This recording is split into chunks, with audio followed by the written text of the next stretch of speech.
Hi, everyone. We'll give people a moment to get seated.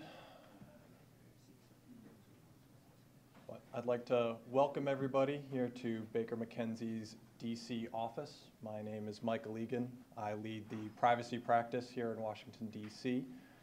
We've enjoyed a long and fruitful relationship as a firm with the Atlantic Council, and we are delighted to be hosting the launch of their new report here today, Making America First in the Digital Economy.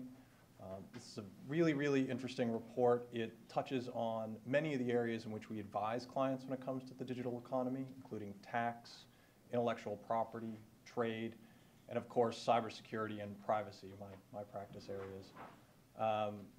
Given the impending effective date of the European Union General Data Protection Regulation in just 17 days, this is an extremely well-timed report, and I think it's going to be a fascinating panel and discussion. So with that, I'd like to introduce the author of the report, Dr. Fran Berwick.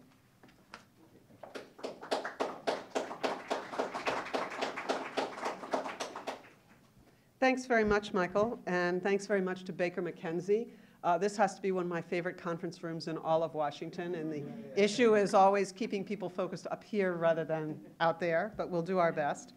I think it's no secret that there are some tensions in the transatlantic partnership right now. Steel tariffs, defense spending, and then today at 2 o'clock, we may hear what will happen next on the Iran part of the relationship.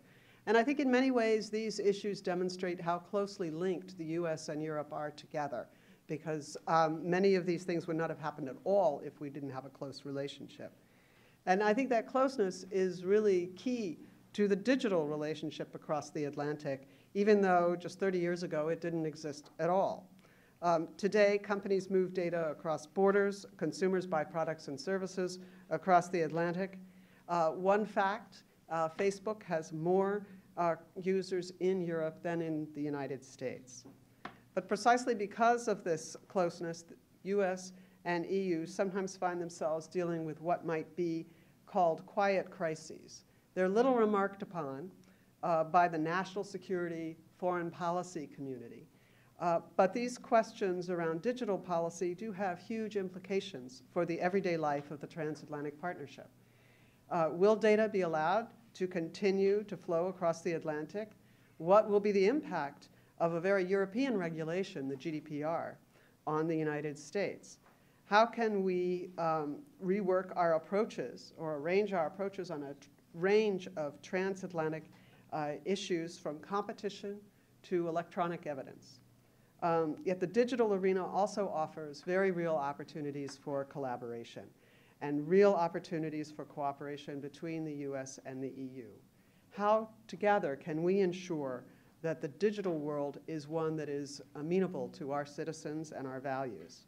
How can we ensure that those values are reflected in our policies and among the many imaginative and successful businesses that are key to the transatlantic relationship and to the global digital economy? What are the other sources of regulation and of imagination that we should be bringing into this world, or that we should be safeguarding against?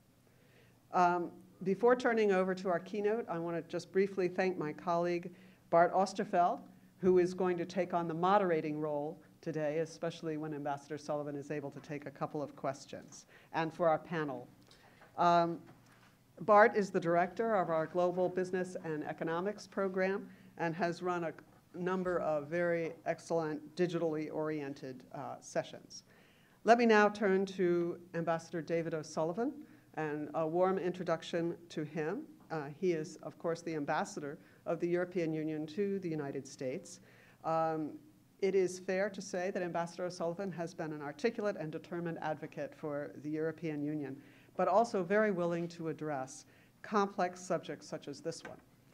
Prior to arriving in DC in 2014, he was the Chief Operating Officer of the European External Action Service and helped to set up what is essentially the EU's State Department. He also, prior to that, headed the EU's Trade DG, so he has dealt with numerous complex portfolios. And we're especially pleased that he made it here today to speak as the agenda for US-EU relations is so full at this point. So it is important, though, I think, to focus sometimes on those areas that offer opportunities for cooperation as well as some challenges. So, David, the floor is yours.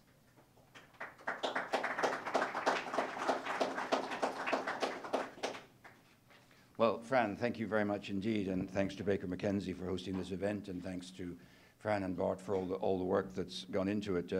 I can't tell you what a joy it is to talk about something other than Iran and trade, so it's a great pleasure to be here. And I'd like to thank you, Fran, not just for this report, about which I'll say a few words in a moment, but really for your very constant commitment to the transatlantic relationship, which we deeply appreciate. We need all the friends we can get, you know. So the digital agenda is, I think, one of the most interesting because it is absolutely transformational, and I think we all understand that.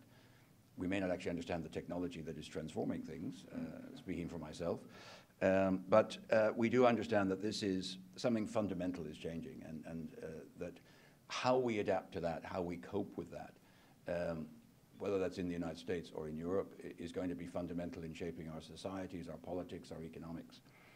And I think Fran makes a very good case for saying why this is an area where we absolutely need more transatlantic engagement and cooperation, even if we also know there are certain elements of tension or disagreement already in that agenda.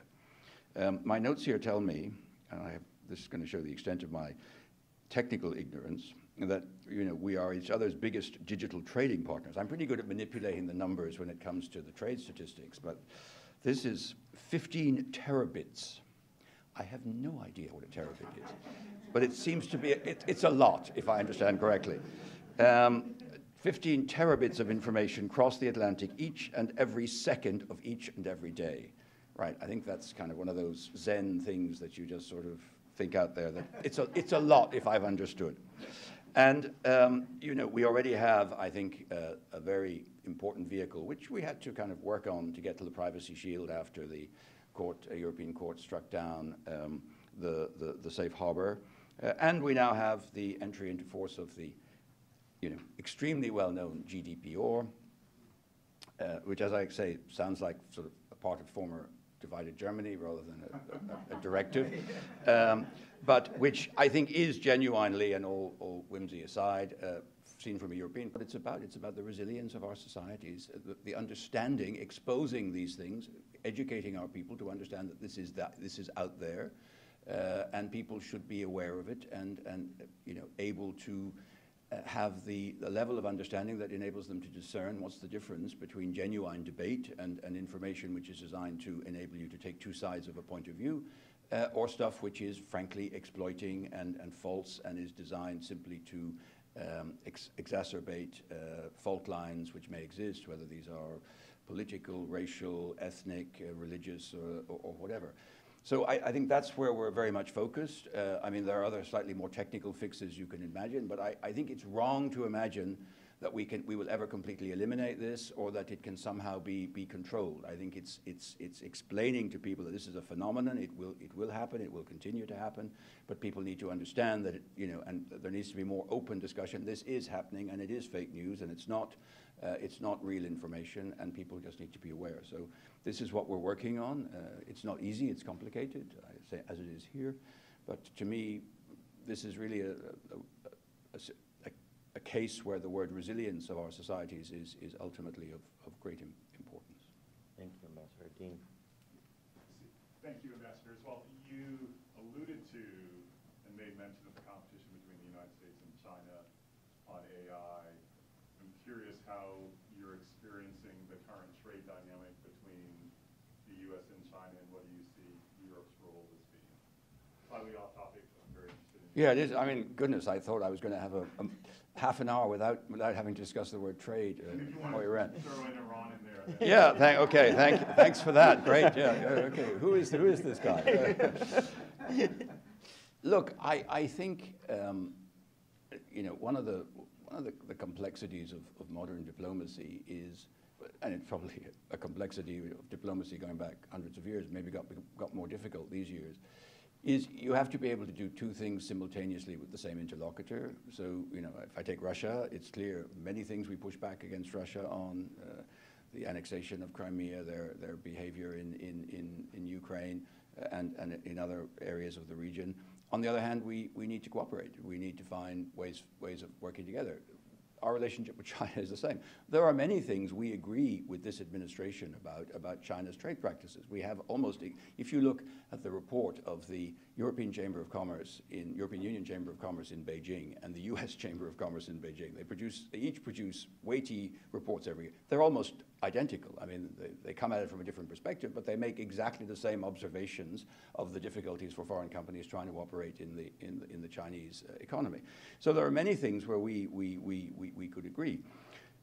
We also can agree with the Chinese that, respectfully, the way this administration is perhaps going about some of this is not the way that we would think is the right way to do it, particularly in terms of respect for international rules and regulations and the WTO. So that means that, you know, there are things we can agree with the administration, there are things we can agree with the Chinese.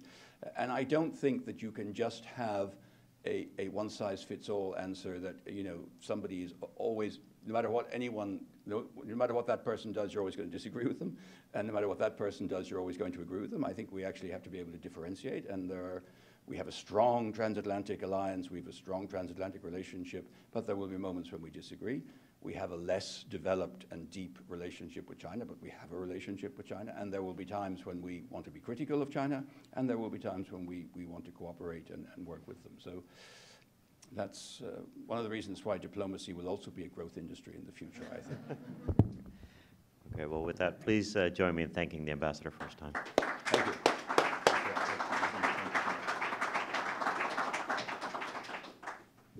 Can I invite the panelists to come up?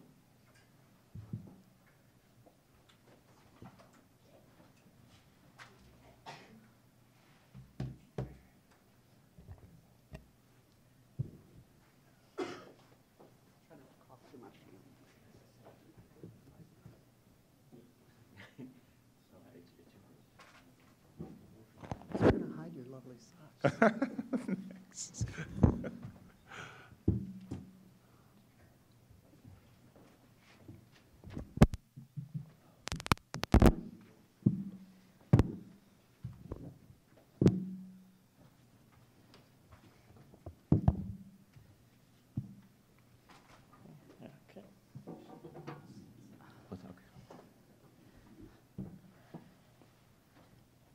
Well, good morning again, everyone. Morning. So I think we have a lot to talk about, and we have a little less than an hour. You have extensive bios in the package that was by the door. Let me quickly introduce our panelists to you. To my left, immediate left, is Abigail Slater. She's Special Assistant to the President for Technology, Telecommunications, and Cybersecurity at the National Economic Council. Prior to taking this position, she was the General Counsel at the Internet Association, and before that, an attorney at the Federal Trade Commission. To her left is Minister Councillor Peter Fratelnik of the EU delegation here in Washington, D.C. He's the Minister Councillor for Digital Economic Policy. After long periods in Brussels, not to age you, Peter, working on these topics, including as acting head of the Next Generation Internet Initiative at the Commission. Immediately to his left is Fran Burwell, whose report we are discussing today. Fran is a senior advisor at McLarty Associates, a distinguished fellow at the Atlantic Council, and previously was the director of the Atlantic Council's work on Europe in a variety of capacities.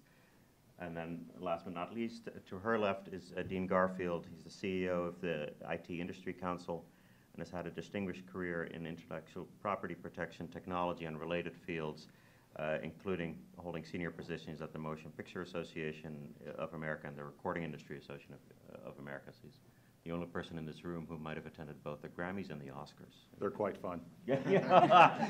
Okay.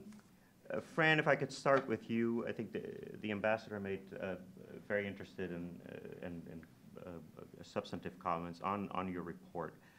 You argue strongly for deeper engagement with Europe on the topics that you address, and we'll get into detail on some of these topics later. What are some reasons that you see that it is important for the U.S. in order to maintain its leadership to keep a strong engagement with the EU on these topics, or with Europe broadly? Right. Thanks very much, Bart. So over the years, what I have seen is a series of little mini crises that don't go anywhere, really. So there'll be a little explosion, a punctuation of, Google is fined, or Apple is accused of not paying enough taxes. There are citizen groups that accuse the US of too much surveillance, electronic surveillance of European citizens, et cetera. And I think a lot of times here in Washington, and particularly among those who focus on the US-European relationship more broadly, not necessarily only the digital, but if I can put it this way, many of my colleagues at the Atlantic Council. So they don't focus on this, and suddenly these things pop up. And so what I wanted to do was, rather than having these little eruptions that create so much tension, is to start to create a broader understanding of the US-EU digital relationship. And I think that one of the things that we need to grasp here in the United States is that this really is a world without boundaries, and rules that are made in other countries can have a very significant effect on what we do here. It was mentioned at the beginning that we are just a few days away from the implementation of the General Data Protection Regulation in the EU, and I've certainly run into a lot of companies that are American companies that are trying to figure out how to deal with this and what is necessary for them, because they are as active in Europe as they are in the United States. But I would put forward two main reasons for being very much engaged with Europe. First, Europe is already our major digital partner. The US accounts for about half of, accounts for about half of US digital trade, and it brings a $71 billion surplus, at least in 2015, here. So contrary to the concerns in trade policy about trade in goods, this is an area of the economy that is growing and where the US has advantages.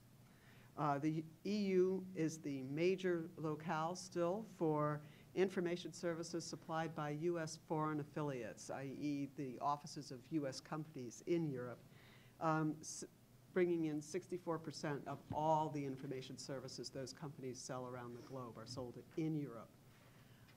But I also think the second reason is that Europe has emerged as the super regulator in this area. And I think that just in listening to the ambassador and listening to the agenda that has been put forward under the digital single market, you see one piece of legislation after another. We mentioned the GDPR. There is also now an e-evidence proposal put out there, electronic evidence. There are also even proposals for rules for platforms, how to deal with businesses, like how should Booking.com deal with hotels that are its clients. And the ambassador also mentioned the proposals that are emerging on illegal speech and fake news. And there are many, many others. One of the most interesting that I think will come down the pike at us is digital taxation. And we don't know how that is going to work. We don't know when it will happen. We just know that steam is building up in Europe, and it probably will. So I think we're at a point here in the United States, I think, where our policies are being directly impacted by the rules and regulations that Europe is setting up in this area. And so we need to be cognizant of them, and we need to be engaged. Thank you, Fran. Abigail, let me turn to you. So Fran's report makes a number of very specific recommendations. Could I ask you, from the administration's perspective, to comment on those, and then specifically where you see areas where there's the potential for strong cooperation with European counterparts? Sure, absolutely. First of all, I want to commend Fran for an excellent report. She put a lot of thought into her proposals, and they're very forward-looking and positive proposals. As I was reading her report, I thought about the Scandinavian experience with mobile telephony. Don't ask me how my mind works. But I will explain myself. There's logic in it. And so, as Fran alluded to, there have been eruptions around digital issues between the EU and the US in the past, and we've all lived through them. And it sort of reminded me of some of the challenges that Scandinavian countries faced when they were trying to build out landlines and telephony in the past. And what they did was they said, we live in these very underpopulated countries, it's very hard to build out landlines. We'll go straight to mobile. We'll adopt mobile telephony instead. And so what came of that were some fantastic success stories. Ericsson, Nokia, both Scandinavian companies.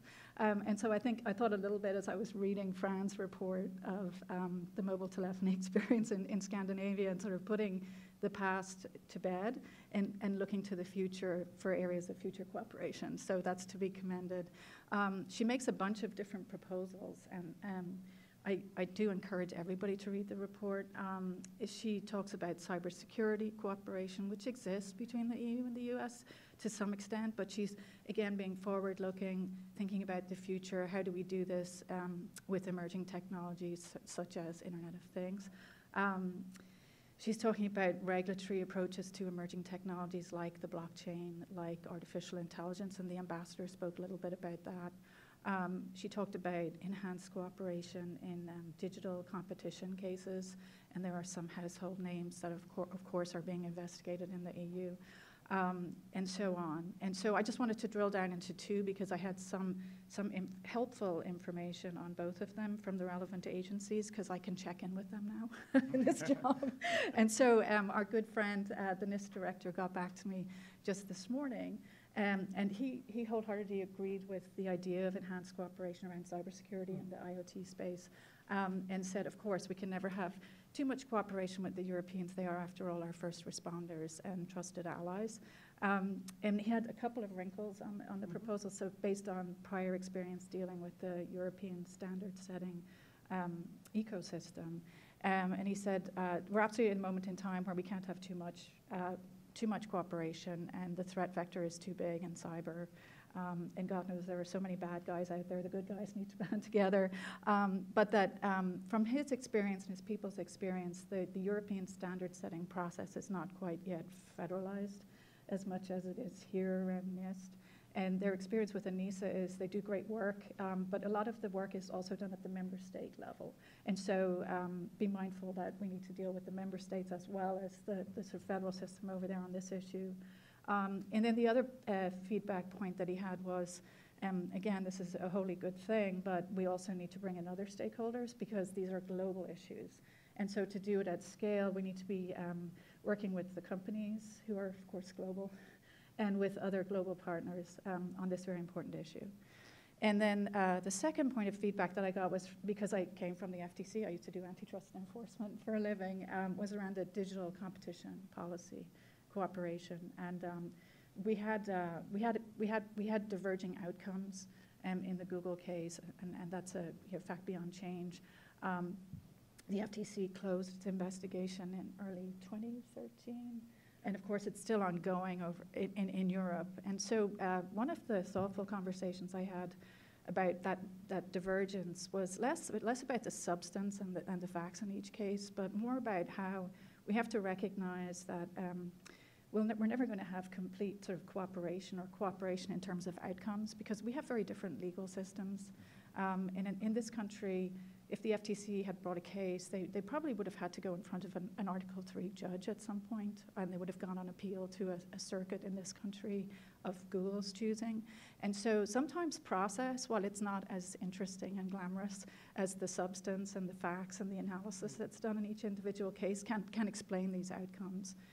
But they also added that you cannot overlook the daily cooperation that takes place between the antitrust agencies here and their EU counterparts. And again, it's not particularly glamorous. It's just people putting in the reps at the staff level. It's FTC commissioners going over to the EU, making speeches. It's the International Competition Network meeting that only competition geeks go to. But these are really important and lasting relationships that are being built at the agency level. Thank you, Abigail. Peter, let me turn to you to kind of round out the discussion from the policy side, and hope to hear from Dean as a representative of industry. Peter, two questions for you. One, also eager to hear your kind of thoughts on Fran's recommendations and report, and then the ambassador also mentioned the impending start of the GDPR regime in Europe, which is a few weeks away. I think it'd be great if you could give us a few comments on that as well. All right, all right. I'm not necessarily going to repeat what has been said because I can subscribe to a lot of what you have mentioned, except that I really want to say that your report is excellent, and I would like to take sort of a bit of a higher view, because this sort of reports are really necessary, because the conversation maybe is not necessarily about the eruptions, as you called it. Mm-hmm. You know, they will happen, they will continue to happen. But the point of the conversation maybe should be extrapolate to one level higher, where we say, you know, what are the areas in the longer term we want to cooperate? Where it's like, you know, with a friend you go on a long trip and not just meet them for an evening. You know, so what are the long trips we want to take together? What are the things where our value systems are sufficiently aligned, and where we think, you know, together we are much better off than if we would pursue the objectives separately? And I think the report does highlight a number of those. While, as the ambassador has said, we may continue disagreeing on perhaps digital tax, for instance. That is fine, you know, but still, I think we should be able to separate the conversations and then diligently find out those areas where we can do something and where we're eager. And for instance, when I check back with my office, they clearly say, you know, blockchains, I mean, what you have described in your report, we're doing a lot in Europe. We're not necessarily sure why we are doing it and where it is going to lead us to. So in that sense, we would be happy to have a conversation to also understand better of what we do, why we do it, what we should change, and where this whole should lead to. We know blockchains are not going to happen next year, or are not there, perhaps will never bring the change people envisage, but maybe they do. So we want to be part of that conversation, which is perhaps too little for Europe. And in that sense, also it's about, I also want to use the word trade, you know. we profoundly think, you know, or we believe in a free and open flow of data.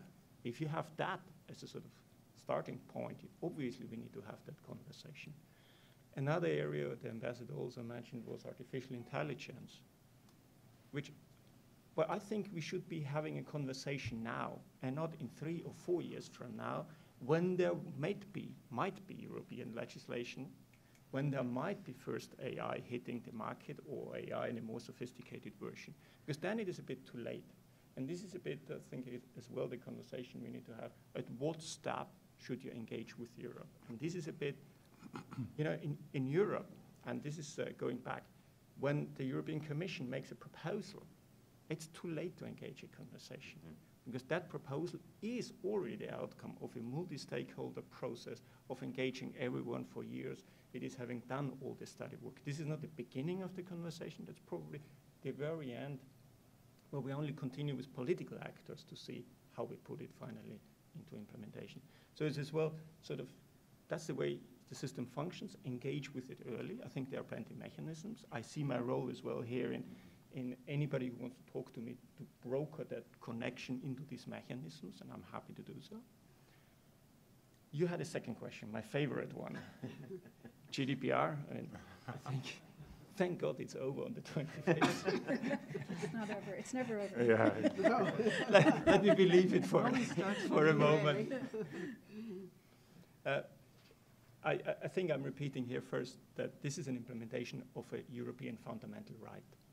So it's not a fancy choice, it's not a great idea, it's an implementation of a fundamental European right. This is enshrined in our fundamental rights.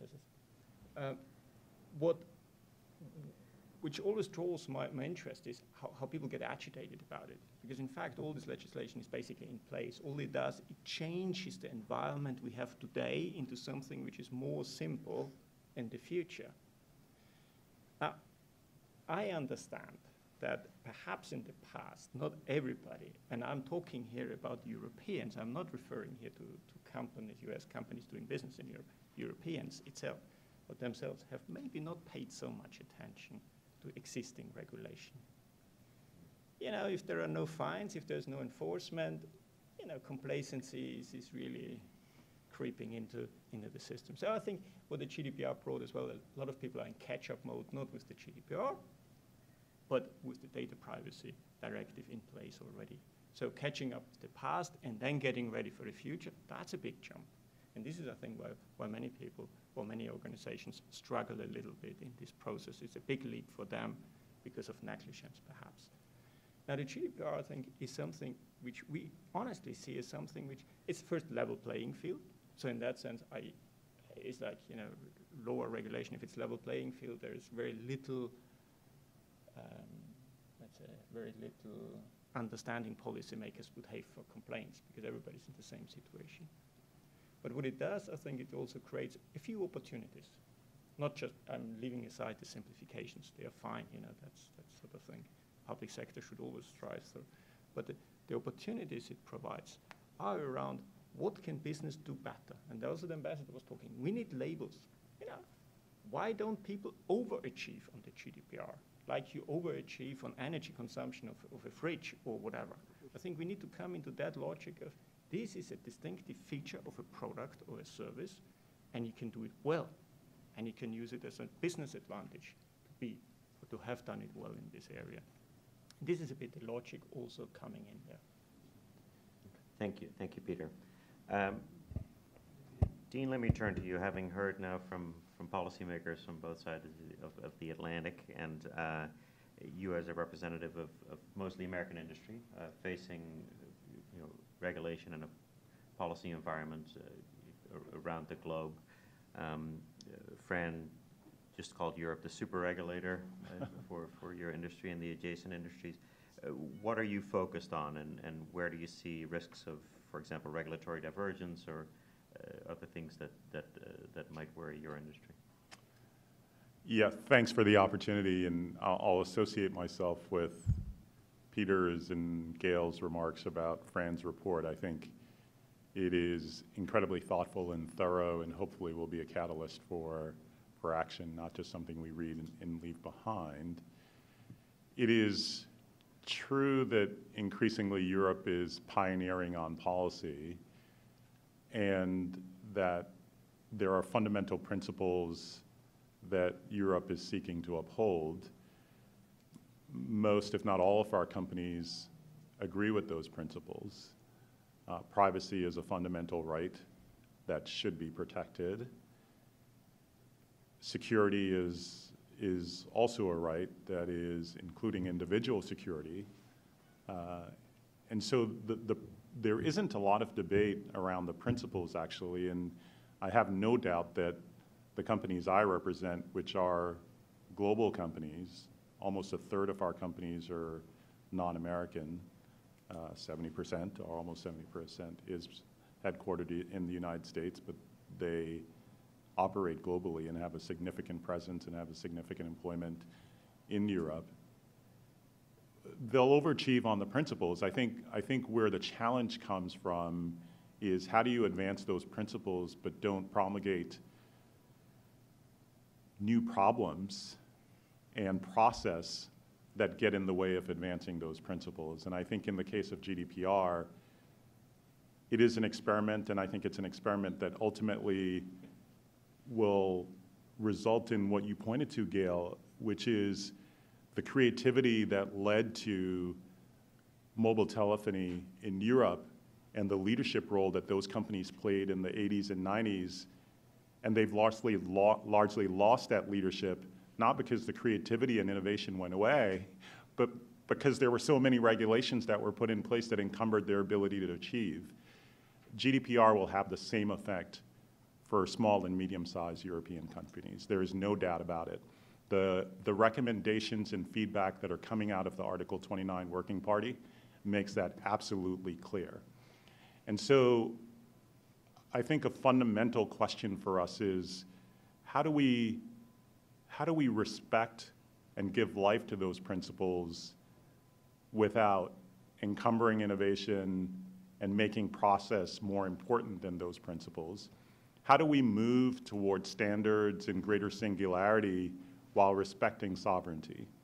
I think the US misses significant opportunities by not aligning more closely with Europe, by not engaging earlier. There are rough lessons that we've had to learn as industry by getting in the game late, and we've changed our approach. And so we've learned a lot, actually, from Europe and intend to carry those principles forward globally. Finally, I think there are meaningful opportunities in the near term, and Fran points to a number of them. I would say cybersecurity is a significant one. If I had to identify three in the immediate term that I would prioritize, I would say those three are cybersecurity, tax, and IoT, in large part because as this commission comes to a close, those seem to be areas where the commission wants to build its legacy or pillars for its legacy going forward, and so I would strongly encourage the United States to engage. A case example of that, actually engaging late, is playing out now on GDPR around ICANN, which there is no way that Whois will be able to align with GDPR, which is a huge problem. And so, but had that engagement occurred at an early stage and on a continual basis, maybe we would have been able to align in a way that upholds the principles, but that don't undermine people's privacy, which is quite ironic that in the context of advancing the principle of privacy in the debate with ICANN, you will end up undermining it. And so I think by aligning early, we can avoid a lot of those problems. Thank you, Dean. Fran, let me give you an opportunity just to respond to the comments that the other panelists have made. And then if I could follow on with a question, your report obviously covers a wide range of issues from privacy to digital taxation to cybersecurity. If you were to lay out a timeline of what's most urgent, kind of short, medium, long term, and other panelists have opined on this kind of in passing, what would it look like? Thank you. And first off, let me thank the other panelists for their very kind remarks. So I'm not going to... Be true. But I wanted to actually underscore something that Dean said, and that was about the importance of SMEs and startups, the folding startups into normally being very small companies when they start. I do think that this is, and Peter will probably want to talk to this, but this is one of the challenges that will be faced by GDPR, but also by almost any regulation. Let's face it, that Google and Apple, they have attorneys, they have consultants, they will cope with these things. But it's the vibrancy of those small companies that I think we need to figure out some way of protecting. And I think that GDPR will probably evolve. I don't think that what we have now is what is going to be the final. There'll be more court cases and things like that that will adjust it. But I think also when you look at the politics of digitalization at the national level, it is reaching out to small and medium enterprises, which are the backbone of both the US and European economies, is important. And it's also those small business owners that often find themselves isolated from globalization.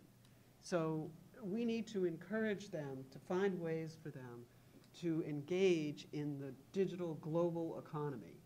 And if there's a need for regulation in a lot of areas, but we also need to make sure that regulation is compatible with that ambition so that we don't end up with too high barriers to entry. You know, all of the data suggests that whether we achieve the benefits of AI or not will be less about technology and more the extent to which it cascades through the broader economy, so the extent to which you have small and medium enterprises adopting data analytics and intelligence to drive everything from farming to pharmaceuticals. And so if we constrict that, then we constrict the benefits that will come. Yeah. Yeah, Peter, I was going to ask you next. Yeah. I mean, the last time I looked at this European Union Charter of Fundamental Rights, I did look the paragraph up on the right to privacy, and which is very explicit. Mm-hmm. But looking at other parts, I did not find provisions saying, you know, industry shall be free to do whatever they want. That was not part of the fundamental rights. So I think even if you take a legalistic view, the European Union is bound to act on that charter, which is, I mean, like your constitution in that sense. It has been challenged by many courts, actually, that we have not acted.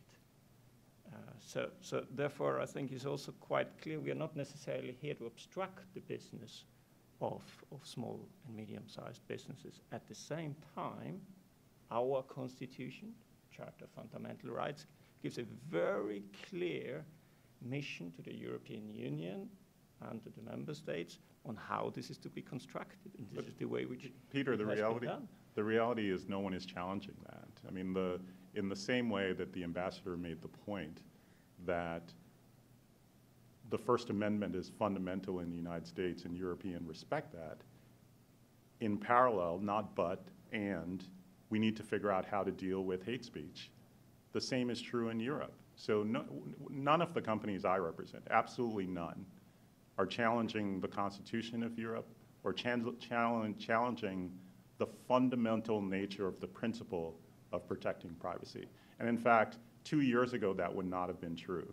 And so Europe has been critical. I mean, you guys, everyone knows that culture eats strategy for lunch every day. And you can come up with all of these ideas, but it's the cultural norms that really matter. And Europe, to its credit, has completely shifted the cultural norms and thinking around many of these issues. When I would go to Europe, I would go with my talking points, and the first talking point was about jobs, because that was the talking point in the United States. I think we fundamentally realize today that the first talking point has nothing to do with jobs, because there are fundamental rights and fundamental principles that are dear in Europe that have to be respected.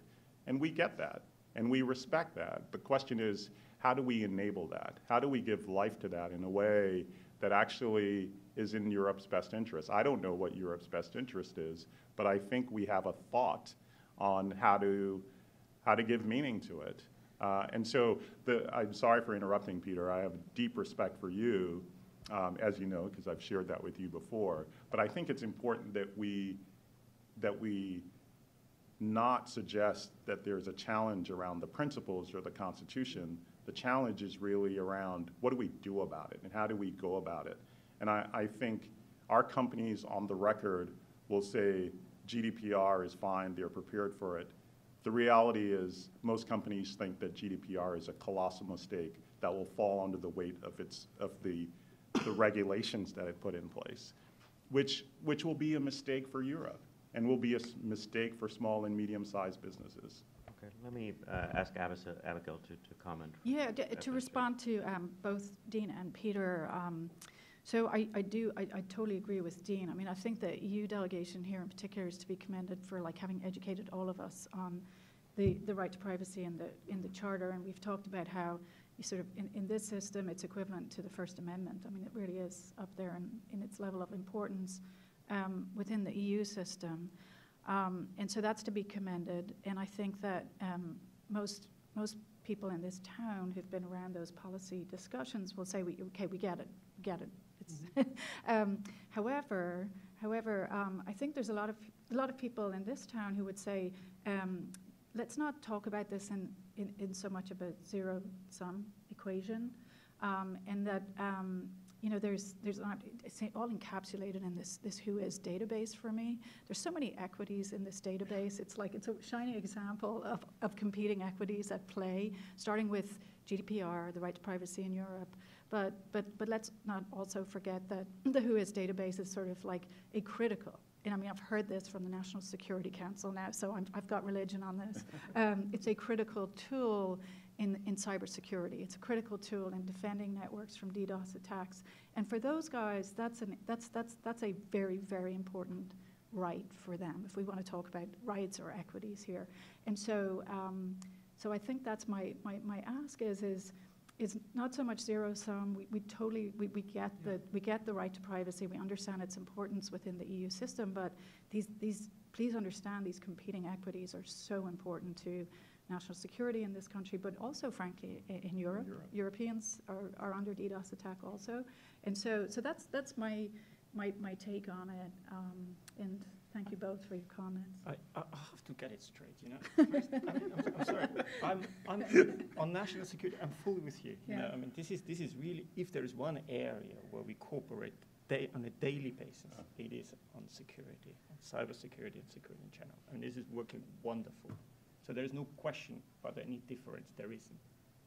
Now, the specific case you referred to is a primary example of not implementing existing law since 20 years.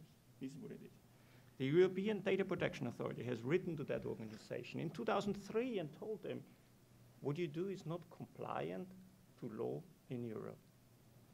Now, what is true, they have not acted because there were necessarily no reasonable fines attached to that. So for not acting, they were not punished. Fine. Now that the difference changes, if it's 4%, well, yes, this increases the business risk dramatically. So I think it's a superb example of somebody having not acted on early signs and now being in a rush. We'll find a solution. Of course we'll find a solution. Who is super important to your nationals or to your security and to ours. I mean, attorneys have been talking to me day and night saying, we need access, I need to do that in a few minutes. Yes, and they will continue having that. And yes, the system should deliver that, there's no question. And equally, it can be compliant with the GDPR. Yes, because law firms have worked out the model. But bloody hell, you need to detail and implement it. And this is a bit, where people kind of sometimes... Fran, clearly you've written a topical report. People are interested in discussing it. I want to make sure we have time for audience questions, but before we get to that, Fran, in response to this discussion, any topics you wanted to... I just wanted to underscore two things. First off, this goes back to the purpose of the report in terms of demonstrating the importance of engaging with Europe, let's say early and often, like voting early and often, because I don't think anyone here is disagreeing over the principles. And I think that the United States has not really had a serious discussion about privacy in the same way that Europe has had. Absolutely not. And we now are at a situation where I can make an argument that some people would disagree with, but that our own privacy policy in the United States is being determined by what it takes to get an adequacy determination from the EU. And so our policy is being determined in Brussels and It's actually not just the U.S. policy, it's global policy, because to do business in Europe, which is the center of data right now, every country needs an adequacy determination. Yes. And so when we meet with the Argentinians, they say, it's nice what you have to say, but we've got to do business with Europe, so we're going to follow GDPR.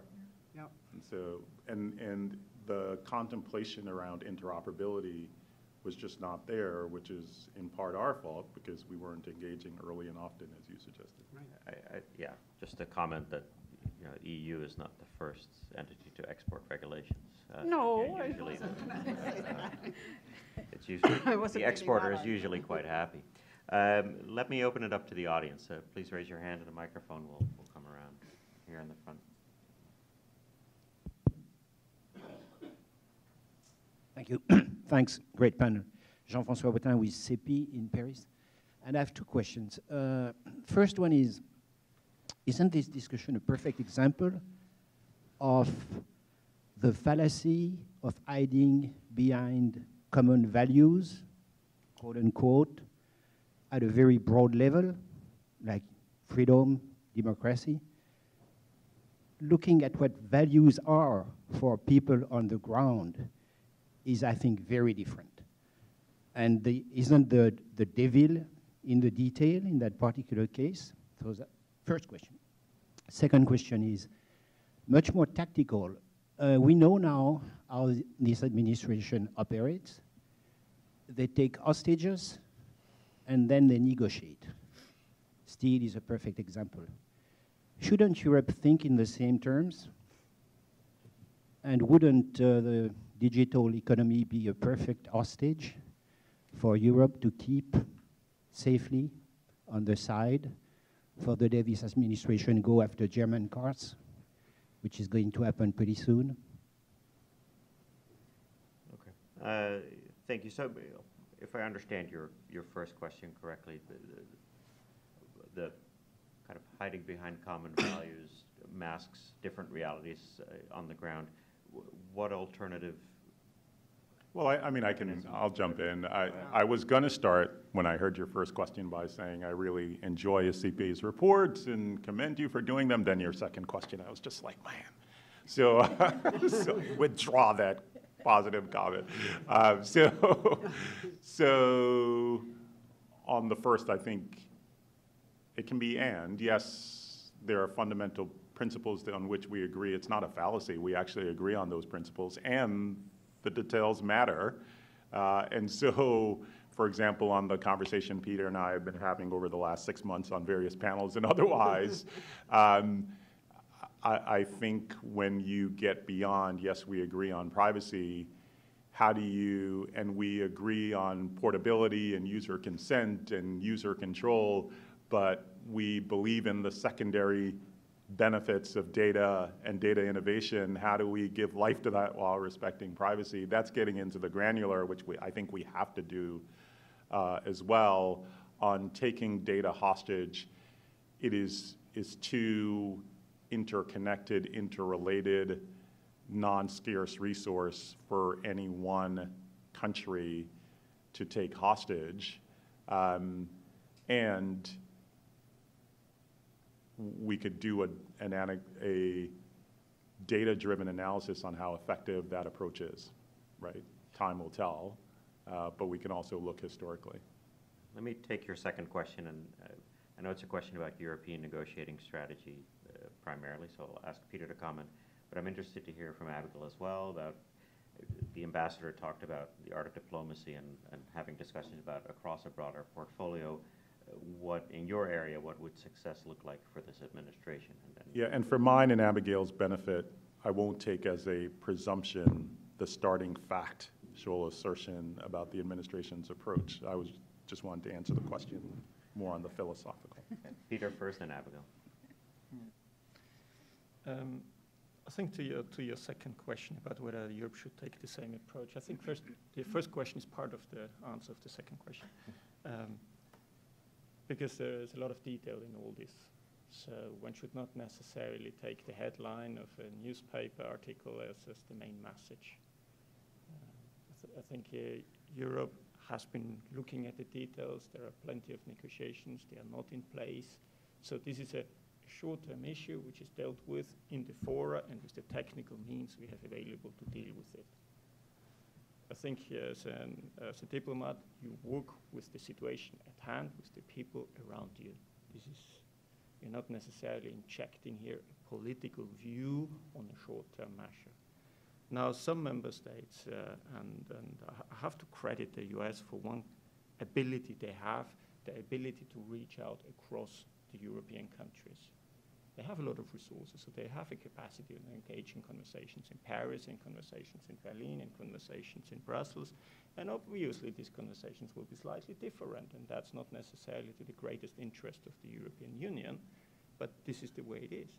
But in all of these conversations, I think the fundamental difference is are we talking about steel or aluminium tariffs, or are we talking about an EU-US relationship? And that's a different question. Our colleagues here in the US very often tell me, you Europeans, you're naive in dealing with China. And I can understand where that sort of comment comes from, because I think very often in Europe you take a much longer-term approach. You know, we want to build lasting relationships. We're thinking about how will China look like in 30 years from now? You know, or how will that work out in the long run? You know, looking back 200 years, projecting another 50 years. That's a bit the mindset we very often have. And in that mindset, you know, daily questions are not necessarily appearing very much. So in that sense, I'm super optimistic about our relationship EU-US, because I think increasingly we realize that we are actually much closer and we have a lot more in common. We do a lot more the same way. We may hackle about GDPR, and we will continue doing that with Dean and I. But this is not the point of the conversation. Privacy will be there in 50 years from now. Mm-hmm.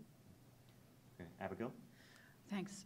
So I won't speak to trade, not my portfolio, and thankfully, I do agree wholeheartedly with Peter's remarks about quiet diplomacy and sustained diplomacy, because it's taking place all around us. I mean, that's a fact beyond change, and it carries on from administration to administration. And as I said in my opening remarks, I checked in with 2 of our government agencies, and we have many more than 2, as you know. And they both went to great lengths to explain to me that this quiet diplomacy is taking place at the agency level around some very technical issues like standard setting, EU-US standard setting, in a very thoughtful way, in a very professional way. And I think the same goes for our antitrust enforcers who are quietly speaking to counterparts in Europe. They're cooperating on individual cases. They may not make headlines. They almost exclusively don't make headlines, but that kind of quiet cooperation is taking place. They're going to the same international fora. We haven't talked about G7, G20, but there's a very robust conversation and dialogue taking place in both those fora around digital issues. And that will be the case 20 years from now. And so I don't know that we should be underestimating the importance of this quiet diplomacy. Thank you.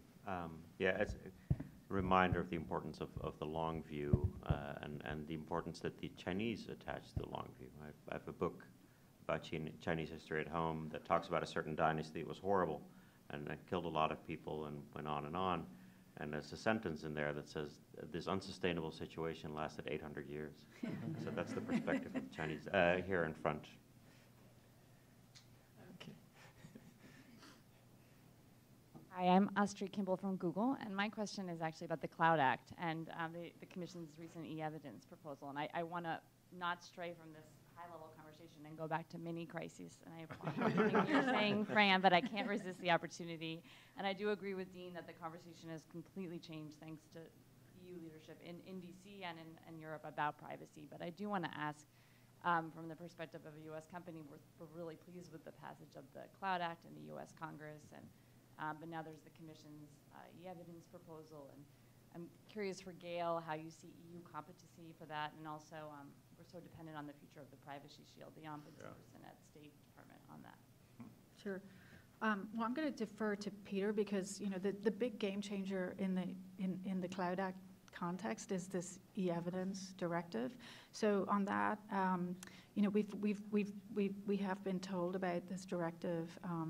And Justice would be the department to be pouring over the detail on that. I don't speak for Justice, but we're aware of it, and I'll let Peter explain if it's a game changer or not. But it certainly these discussions are taking place, and people within DOJ, within the White House, are well aware of this issue. And then the other issue that you had was, or question that you had was around the ombudsperson role down at State. And so it's funny because we were talking about both of these issues, Astrid, as we were waiting to come out here, and the ambassador was in the room. And so, yes, and so personnel is policy. We all know that, right? So, and in Privacy Shield context, it really is policy. And so I mean, my task is to be, I'm getting quite fit. Hopefully it'll result in losing some pounds walking up and down the stairs in that building down there to personnel on these very issues. And so, I mean, I'll start with, we've made great progress with the FTC. We now have a full FTC. They're the backstop enforcer on the Privacy Shield. And we have made good progress with the P Club. And I keep saying to anybody in the private sector out there, not looking at anyone in particular, but we need to get the chairman of the P Club, Adam Klein, a vote on the Senate floor really badly. And so anybody who's talking to Senator Schumer's office, please just, let's get him unstuck now. And we have two pairs that we're working on that will follow on from Adam. But your questions about State, we're working on that. We have a new secretary. He has a transition team in place. Work is being done behind the scenes, and don't think that we're not on it. We're on it, and hopefully I'll be 10 pounds lighter the next time you see me. So. Okay. Peter, any comments on that? I think it's good that you bring up the Privacy Shield. I think this is a super great example of a corporation which is functioning and running quite well. So, and everybody's gearing up to do it better, faster, cheaper, or whatever. So I think that's, but set aside, with e-evidence, I think people back home were a bit sort of sorry that we were not faster than the US. If we would have come out with that proposal like 9 months before, I think it would have enabled the Cloud Act to build in a slightly different way. Now the Cloud Act, for good reason, because e-evidence was not there at the time, it has this negotiation with national member states, now, which I can understand, and it was also sort of a bit done. It was good that it was done, because better having it than not having it. I think what it comes down to that we are now looking at a situation where there's a practical issue between sort of is the US going, Department of Justice going around to negotiate with each of the member states, or will they be able to find a process where they can sort of recognize the e-evidence as the mechanism? Legally, I understand in the Cloud Act this is not provisioned, so there is an issue. But let's say worst case, I think for the colleagues in the Department of Justice, after having seen 5 countries, they may kind of think the 6th one will look fairly similar. Yeah, I don't know that I think we're okay. We should talk about this, because I think, I think there's a solution, yeah. Thanks, Astrid. Question here in the front. I agree. Hi, thank you for being here today. Isabel Hoagland with Inside U.S. Trade. The GDPR, as you mentioned, goes into effect end of May 25th, or something like that. And some U.S. companies clearly still have concerns about this. And Dean, you mentioned that the U.S. was a bit late to the game, but I'm curious, what are the next steps in terms of implementation and engaging going forward in the coming weeks? Is the U.S. going to be seeking different solutions for data privacy protection and flows, or do you think there will be dialogues of sorts set up to improve the GDPR process? First and then my expectation is what Fran said, that over time, ideally, the GDPR will evolve. It will be a living, and it is because of the accountability process that's been put in place with the Article 29 working parties. Thus far, the guidance that have been coming from them has been largely twofold. One, for small companies, don't worry about it, which means it's not a level playing field. But anyway, and then also very strict in other respects, which is why I think ideally it will evolve over time and normalize and reach a place where companies can give meaning to privacy but also survive. And grow and flourish in Europe. I think in the United States, we need to figure out how, given that GDPR is in place, we take steps to ensure that businesses can flourish in both Europe and the US, and given the pressure that the adequacy process creates for other markets to adopt GDPR, what role we want to play. I'm hopeful that through working with Gail and others in the administration, we can figure out a co-regulatory approach that is a bit more flexible than GDPR today, but also gives meaning to what all of our companies believe, which is that privacy is a fundamental right and should be protected, and consumers should have greater control over information that they help to germinate and create. Gail, any comments? Yeah, sure. So we've all stipulated that with respect to GDPR, we could have had faster, better, easier cooperation. And so that's a big takeaway for both the private sector as well as USG. That said, there are still some outstanding questions. I've already talked about who is, and so has Department of Commerce. It's quite a pressing issue for quite a few people. And that's something we'll be following up with the Europeans on. But I also do take on board both Dean and Fran's comment about how, so we're at the sort of high watermark in terms of the threat level from GDPR, and I don't want to talk about it in too scary terms, but it is quite an unknown right now. And over time, there will be more guidance coming out of the Article 29. There will be investigations that result in decisions, and there'll be more discussions that take place in policy circles about what it exactly means. But it is backed up by this 4% fining power, and so that's really focusing people's minds right now, understandably. And but I'm hopeful we can get to a better understanding as the deadline comes and goes. And the other thing I would say for the USG and companies generally, people generally, is to do what Fran said. E-privacy is coming right behind it, and so which is, I think, even more prescriptive than GDPR, even like what you can show on your website and where you show it. And so I think the guidance for us to try to figure out ways of making that as interoperable as possible and engaging early and often is particularly acute on e-privacy. Okay, Peter, a quick response, and then Fran. Yeah, just on the international aspect, I think the words are important in that. that the European Union is not going around the planet and suggesting other people to adopt the GDPR. I think in this adequacy decision, the question is whether other economies have similar quality privacy assurance regulations in place. They don't need to be the GDPR, but they need to be similar principles of adequate level of safeguarding. So I think here I wanted just to pick on the wording, and many economies have that anyway, because it's not a unique feature of the European Union to have data privacy. So just wanted to make the point.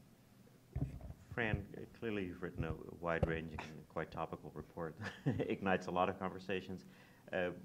Just in response to the questions that have been asked and the comments that have been made, any final observations and comments from you? I would just say that this conversation about GDPR, I think, actually has been very enlightening because it shows that although I do believe that there are common values and that really the discussions and the disagreements often come on how one implements those. And I've been in numerous conversations with people who started out thinking that no one in the United States cared about privacy at all. And then we're surprised to learn that that is not the case, but we just have not figured out an equivalent of the GDPR or a way of addressing that. However, the takeaway I would have is that I would not want to have this same panel in another year, and we're all sitting there going about digital taxation. Yeah, exactly. And I remember at the early discussions of GDPR, the reaction of many American policymakers and companies was, it'll never happen. Yeah. And this is too crazy. And it's just not going to happen. And now it's happening. And we probably missed some real opportunities to help shape that. I think what Peter said about being in really early is valuable. And I think that's one of the reasons that if the United States wants to succeed in a global digital economy, we need to engage with Europe, which is moving very fast to create a whole raft